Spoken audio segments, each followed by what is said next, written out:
subscribe my channel and press on the bell icon button for the next notification. Yes, childrens, this is my 6th video of marketing management chapter. In this video, we will discuss about the marketing mix. This is the most important topic before starting the marketing mix elements. So, marketing mix means is the set of marketing tools that the firm uses to pursue its marketing objectives in the target market. This definition is given by Philip Kotler. जो Philip Kotler है उन्होंने ये definition दी थी. अब first thing in this definition, set of marketing tools. Marketing tools क्या होते हैं या किस तरह के टूल्स जो है वो फर्म चूज़ करती है या प्रिपेयर करती है ताकि वो मार्केट में ऑफर कर सके. So most important question is what is market offering. Market offering में कंपनी या मैन्युफैक्चरर पर्सन वो पॉलिसीज़ अडॉप्ट करता है जिससे वो मार्केटिंग फील्ड में सक्सेस हो सके. तो बिजनेसमैन, जब हम लोगों ने मार्केटिंग फंक्शंस पढ़े थे तो उसमें हमने फर्स्ट फंक्शन रीड किया था, गैदरिंग और एनालाइजिंग मार्केट इंफॉर्मेशन. तो जब बिजनेसमैन मार्केट इंफॉर्मेशन को गैदर कर लेता है और उसे एनालाइज कर लेता है तो मोस्ट इम्पॉर्टेंट थिंग होती है मार्केट ऑफरिंग. ऐसे कौन सी पॉलिसीज़ वो अडॉप्ट करे जिससे वो मार्केट फील्ड में सक्सेस हो सके. So for this explanation I am taking one example. Suppose that a profitable opportunity is in the field of juice. कोई मैन्युफैक्चरर है या बिजनेसमैन है, उसको जूस फील्ड में प्रॉफिटेबल अपॉर्चुनिटी नज़र आ रही है. तो in this case a firm takes a number of important decisions. उस फर्म को बहुत सारे इम्पॉर्टेंट डिसीजंस लेने पड़ेंगे अगर वो जूस फील्ड में अपॉर्चुनिटी देख रही है. तो अब कौन कौन से इम्पॉर्टेंट डिसीजंस हैं, just like whether to go for any collaboration with foreign manufacturer of juice. Company को कोलैबोरेट करना चाहिए फॉरेन कंपनीज के साथ में. This is the most important decision. Second important decision होगा whether to produce for the local market और a wider market. Company local market के लिए प्रोड्यूस करे या फिर वाइडर मार्केट के लिए प्रोड्यूस करे, ये कंपनी अपनी कैपिटल रेंज के अकॉर्डिंग डिसाइड करेगी. And the third most important, what will be the features of the new product. जब कंपनी जूस का न्यू प्रोडक्ट इंट्रोड्यूस करने जा रही है मार्केट में तो उसको कौन से इनोवेटिव फीचर्स या कौन से फीचर्स अपने प्रोडक्ट में एड ऑन करने पड़ेंगे जिससे वो मार्केट फील्ड में कस्टमर्स के टारगेट कस्टमर्स को अट्रैक्ट कर सके या उनको सेटिस्फाई कर सके. So these are the important decisions which covered in the market offering, जो कि एक businessman को decide करना है. So this marketing mix in definition is very important. Again I am repeating, marketing mix is the set of marketing tools. ये set of marketing tools आपको most important ध्यान में रखना है क्योंकि ये marketing tools वो हैं जो decisions अभी हमने discuss किए जूस कंपनी के लिए. तो ये मार्केटिंग टूल्स के बेसिस पे ही कंपनी अपने मार्केटिंग ऑब्जेक्टिव्स को टारगेट मार्केट में बीट कर सकेगी. Now the next elements of marketing mix.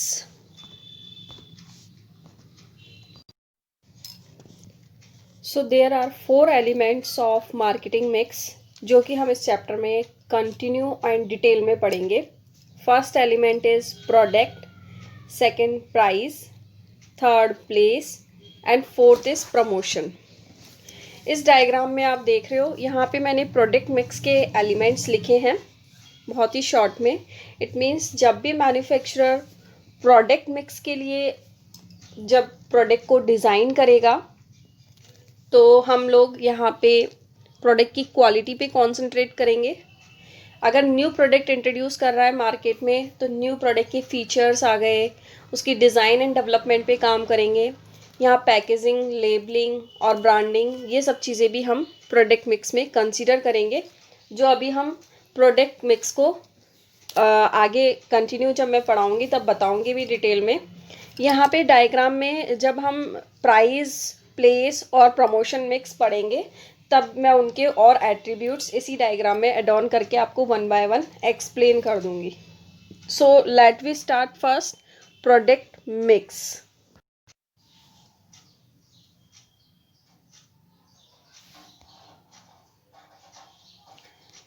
Okay, product mix start करने से पहले सबसे पहले हम देखेंगे कि प्रोडक्ट क्या है।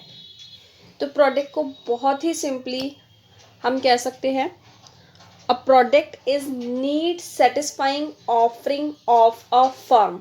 इट मीन्स प्रोडक्ट जो भी फर्म ऑफर करे वो प्रोडक्ट नीड को भी सेटिस्फाई करे और कस्टमर को भी सेटिस्फाई करना चाहिए, सॉरी, नीड को भी फुलफिल करे और कस्टमर सेटिस्फैक्शन को भी इंक्रीज करे।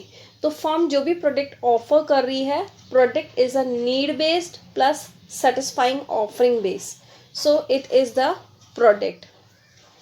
अब अगर आपकी बुक के अकॉर्डिंग देखें तो आपकी बुक में जनरली दिया हुआ है कि गुड्स और सर्विसेज और anything of value which is offered to the market for exchange. It means जो भी गुड्स या सर्विसेज जो वैल्यू रखता है, यानी उससे उसकी नीड सेटिस्फाई हो रही हो कस्टमर की, या फिर कोई और डिमांड उसकी फुलफिल हो रही हो, तो जो भी मार्केट में ऑफ़र किया जा रहा है वो प्रोडक्ट होगा और उसके एक्सचेंज में उसे मनी मिलेगी। कस्टमर पॉइंट ऑफ व्यू से देखें तो कस्टमर पॉइंट ऑफ व्यू से is a bundle of utilities which is purchased because of its capability to provide satisfaction of certain needs। Customer product को इसीलिए परचेज कर रहा है बिकॉज उसके लिए ये बंडल ऑफ यूटिलिटीज़ है जिसे परचेज़र ने या मैन्युफैक्चरर पर्सन ने कस्टमर की नीड्स को सेटिस्फाई करने के लिए ऑफ़र किया है। अब इसमें प्रोडक्ट कुछ भी हो सकता है, पेन भी हो सकता है, वॉशिंग मशीन हो सकती है, कोई आइडिया हो सकता है, पर्सन हो सकता है, प्लेस हो सकता है, या फिर कोई सर्विसेज हो सकती है, जैसे कम्युनिकेशन सर्विसेज हैं, बैंकिंग सर्विसेज हैं, ये सब प्रोडक्ट में कंसीडर होंगे। अब अगर सिंपली अगर आप लर्न करना चाहें तो यहाँ पे फर्स्ट जिसे मैंने नोटिंग करके एक बॉक्स में लिखा हुआ है वो भी लर्न कर सकते हैं। इसके बाद में भी हम प्रोडक्ट को और पढ़ेंगे कि प्रोडक्ट बेसिकली है क्या। तो यहाँ पे अभी हमने जनरल और कस्टमर पॉइंट ऑफ व्यू देखा है कि कस्टमर पॉइंट ऑफ व्यू से या generally product manufacturer point of view से होता क्या है या उसका क्या वर्किंग है।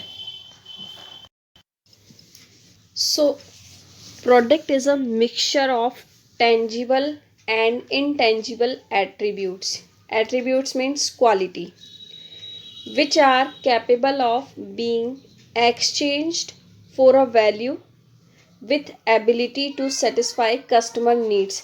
इसको कंसिडर करने के लिए, कंप्लीटली एक्सप्लेन करने के लिए मैं एक एग्जांपल ले लेती हूँ। जैसे सपोज़ कीजिए कि हम एक कार परचेज़ करते हैं, तो जब हम कार परचेज़ करते हैं तो कार की केवल फ़िज़िकल क्वालिटीज़ ही परचेज़ नहीं कर रहे होते हैं, यानी कि मैं कार के केवल 4 टायर्स को, स्टीयरिंग को, लाइट्स को, इनको ही परचेज़ नहीं कर रही होती हूँ, बल्कि मैं नॉन टेंजिबल और साइकोलॉजिकल फैक्टर्स भी परचेज़ कर रही होती हूँ उसके साथ में। यानी कि साइकोलॉजिकल या टेंजिबल एट्रीब्यूट्स हैं कि मैं ट्रांसपोर्ट उस कार से कर पाऊँगी या नहीं कर पाऊँगी, वो कार मेरे लिए स्टेटस सिंबल का काम करेगी या नहीं करेगी, गारंटी और वारंटी मुझे उसमें मिलेगी या नहीं मिलेगी, इमेज ऑफ द कंपनी क्या है। तो ये साइकोलॉजिकल फैक्टर्स या इंटेंजिबल फैक्टर्स को भी हम उसमें परचेज़ करते हैं। सो इसीलिए मैंने यहाँ पे लिखा है product is a mixture of tangible, यानी जो हम फिज़िकल फीचर्स टच कर रहे हैं, स्टीयरिंग, कार के टायर्स हैं, लाइट्स हैं, तो tangible and intangible attributes. Intangible attributes अभी मैंने आपको बताया, जैसे गारंटी और वारंटीज़ है, इमेज ऑफ द कंपनी है, स्टेटस सिंबल है, ये सब चीज़ें नॉन टेंजिबल आइटम्स में आएंगे, which are capable of being exchanged for a value with ability to satisfy customer needs. तो जो भी मैं कार परचेज करूँगी उससे मेरी नीड्स भी सेटिस्फाई होनी चाहिए। अब जो प्रोडक्ट के बेनिफिट्स हैं वो बेसिकली हमें प्रोडक्ट से 3 तरह के बेनिफिट्स मिलते हैं, वो मैं आप लोगों को एक्सप्लेन कर रही हूँ।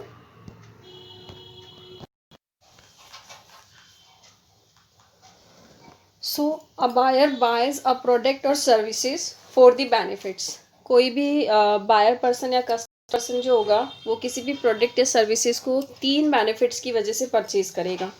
ये तीनों बेनिफिट्स मैंने यहाँ पे डिटेल में दिए हैं। फर्स्ट आता है फंक्शनल बेनिफिट। फंक्शनल बेनिफिट में हम लोगों ने कार का एग्जांपल लिया था। It means when ever I purchase of a car, it means it provide me functional utility and this functional utility is for me, that is the transportation। मेरी transportation की जो नीड है वो fulfil होगी। Second आता है psychological benefit. At the same time it satisfies the needs of Prestige and esteem needs. ये हम लोगों ने पहले भी डिस्कस किया था कि जब भी मैं कार ले रही हूँ तो उससे मेरी प्रेस्टीज नीड्स को या फिर जो मेरा स्टेटस सिंबल है वो सेटिस्फाई होगा। और ये एस्टीम नीड्स जो है इसकी बात मैस्लो ने भी दी थी, जो कि डायरेक्टिंग वाले चैप्टर में दिया हुआ है। थर्ड बेनिफिट जो मुझे मिलेगा कार परचेज करने से वो है social benefits. Social benefits by the way of acceptance. It means जब सोसाइटी इस कार को एक्सेप्ट कर लेगी तो इससे बिजनेसमैन के लिए प्रॉफिट अर्न होगा और सोसाइटी की ट्रांसपोर्टेशन नीड्स फुलफिल होगी। सो सोशल बेनिफिट भी प्रोडक्ट परचेज से होगा। तो ये बेसिकली 3 बेनिफिट्स हैं जो एक प्रोडक्ट की परचेजिंग से या सर्विस के परचेजिंग से प्रोवाइड होते हैं। Now the next is product mix. अभी तक हमने जो कुछ भी पढ़ा है वो एक प्रोडक्ट के बारे में पढ़ा है। अगर एग्जाम में क्वेश्चन प्रोडक्ट पर आता है तो आपको ये जितने भी पॉइंट्स हैं, कस्टमर पॉइंट ऑफ व्यू से प्रोडक्ट की डेफिनेशन क्या है और मार्केटर पॉइंट ऑफ व्यू से क्या है, कस्टमर के एट्रीब्यूट्स और नॉन टेंजिबल थिंग्स की हमने जो बात की है वो सब आपको लिखने पड़ेंगे इसमें। तो ये प्रोडक्ट का एक डिटेल डिस्क्रिप्शन था। अब हम प्रोडक्ट मिक्स क्या होता है वो हम पढ़ेंगे। So product mix, it means it refers to all decisions relating to product। अब बुक में जो डिसीजंस प्रोडक्ट से रिलेटेड दिए हुए हैं वो है ब्रांडिंग, यानी आपके प्रोडक्ट की ब्रांडिंग कैसी होनी चाहिए, प्रोडक्ट की पैकेजिंग कैसी होनी चाहिए जो कि उस प्रोडक्ट को सेफ रखती है डस्ट, मॉइस्चर एक्सेट्रा, लेबलिंग कैसी होनी चाहिए उस प्रोडक्ट की। ये सब चीज़ें हम प्रोडक्ट मिक्स में पढ़ेंगे और ये मोस्ट इम्पॉर्टेंट भी है। सबसे पहले हम लोग स्टार्ट करेंगे ब्रांडिंग। ब्रांडिंग स्टार्ट करने से पहले हम लोग इस वीडियो में देख लेते हैं कि किसी भी प्रोडक्ट की ब्रांडिंग या किसी भी प्रोडक्ट का जो लोगो है उस प्रोडक्ट के लिए कितना इम्पॉर्टेंट है और उसके मीन क्या है। एक बहुत छोटा सा वीडियो है जो मैं आप लोगों को शो कर रही हूँ। Let's see it.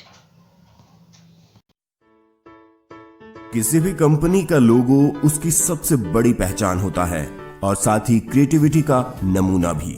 लोगो की इंपॉर्टेंस का अंदाजा आप इसी से लगा सकते हैं कि किसी भी प्रसिद्ध लोगो को देखकर उससे संबद्ध कंपनी के नाम को आप तुरंत पहचान जाते हैं। कई बार आपके दिमाग में आया होगा कि आखिर कंपनियां किस आधार पर अपना लोगो तैयार करती है। क्या वो इन लोगों के जरिए ग्राहकों को कुछ संदेश देना भी।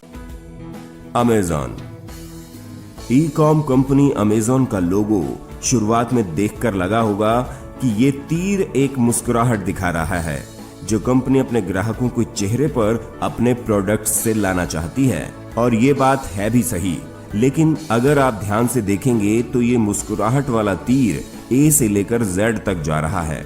इसका मतलब हुआ कि अमेज़न के पास आपके लिए ए से जेड तक की विशाल रेंज उपलब्ध है, यानी आपको अमेज़न पर सब कुछ मिलेगा। विकिपीडिया एक मुक्त ज्ञान कोश है जो दुनिया भर के उन लाखों योगदानकर्ताओं द्वारा लिखा जाता है जो ज्ञान को बांटने एवं उसका प्रसार करने में विश्वास रखते हैं। इसलिए विकिपीडिया का लोगो ग्लोब को रखा गया है, लेकिन ये ग्लोब एक अधूरा ग्लोब है जो जिक्सा के अलग अलग टुकड़ों से मिलकर बना है, जिस पर अलग अलग भाषाओं में अक्षर लिखे हैं जो विकिपीडिया शब्द को दर्शाते हैं। अधिकतर ये अक्षर विकिपीडिया के पहले शब्द अक्षर को दर्शाते हैं, लेकिन अलग अलग भाषाओं में। और जो ऊपर की तरफ खाली ग्लोब बचा है उसका मतलब है कि अभी इंसाइक्लोपीडिया अधूरा है और खोज, लेख, भाषाएं लिखी जानी बाकी हैं। आप चाहे किसी भी भाषा के हों, आप यहाँ अपना योगदान दे सकते हैं। शुरुआती डिजाइन 17 साल के विकिपीडिया यूजर पॉल द्वारा बनाया गया था। टोयोटा कार कंपनी का दावा है कि उसके लोगों में बनी 3 घुमावदार आकृतियां ग्राहकों का दिल, टोयोटा का दिल और तकनीकी विकास के दिल का मिलन दिखाता है। लेकिन इससे भी ज्यादा मजेदार बात यह है कि आप गौर से देखेंगे तो इस लोगो में आपको टोयोटा की पूरी स्पेलिंग नजर आ जाएगी। बास्किन रॉबिन्स ये दुनिया के आइसक्रीम स्पेशलिटी दुकानों की सबसे बड़ी चेन है, जो अपने 31 फ्लेवर के लिए जानी जाती है। कंपनी का गुलाबी और नीला लोगो BR दिखता है, जो कंपनी के नाम बास्किन रॉबिन्स का सूचक है। लेकिन साथ ही आपको 31 नंबर भी दिख जाएगा, जो इसके फ्लेवर को दर्शाता है। हुंडई दक्षिणी कोरिया की कंपनी हुंडई की कारें इन दिनों भारत में काफी बिकती हैं। इसके लोगो में आपने देखा होगा कि एक अंडाकार गोले में H लिखा होता है। आप सोचते होंगे कि हुंडई का पहला अक्षर H होता है, इसलिए ऐसा लिखा गया होगा, लेकिन इसके पीछे की कहानी कुछ और भी है। दरअसल यहाँ H इस बात का भी प्रतीक है कि ग्राहक और कंपनी का प्रतिनिधि आपस में हाथ मिला रहे हैं। सो इन दिस वीडियो हमने देखा कि how much branding is important for the company as well as the customers also. अगर हम सिंपली देखें कि अगर कंपनी ब्रांडिंग नहीं करे अपने प्रोडक्ट्स की, या अपने लोगों को कस्टमर्स के in front of customers represent नहीं करे, तो कस्टमर आइडेंटिफाई ही नहीं कर पाएंगे कि वो कौन सी कंपनी के प्रोडक्ट को परचेज कर रहे हैं और उस प्रोडक्ट के लिए वो क्या प्राइस पे कर रहे हैं। सो ब्रांडिंग बहुत ही इम्पॉर्टेंट है। इसे डिटेल में हम आगे अभी एलिमेंट्स से स्टार्ट करेंगे, तब भी पढ़ेंगे, जहाँ पे मैं आप लोगों को ब्रांडिंग के प्रोडक्ट एलिमेंट्स बताऊंगी। लेकिन उससे पहले हम ये देख लेते हैं कि अगर कोई customer without brand product purchase करता है तो उसके साथ क्या हो सकता है।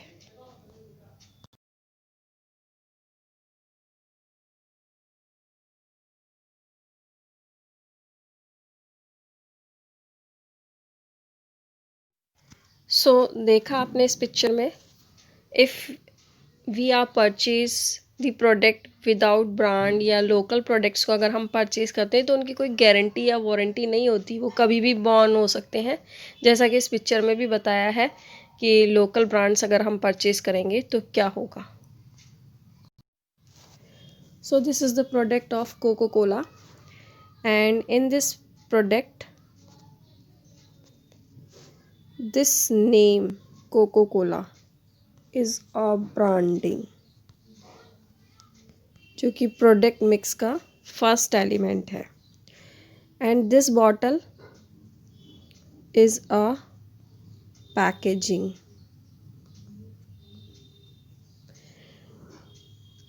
यहाँ पे ये बॉटल जो है, अगर ये सिंपली हो, यहाँ से इस ब्रांड नेम को हटा दिया जाए तो इस बॉटल की प्राइस 30 रुपीज़ नहीं होती। इस बॉटल की प्राइस 30 रुपीज़ तब है जब इस पे कोको कोला का ब्रांड लग गया, और इस ब्रांड के लिए कस्टमर 30 रुपीज़ पे करेगा।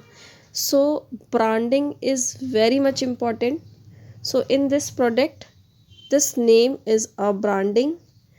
This bottle which is protect the drink from the dust, moistures and जो कीट्स, रैट्स वगैरह हैं, एनिमल्स वगैरह हैं, उनसे भी इस ड्रिंक को ये प्रोटेक्ट कर रही है बॉटल।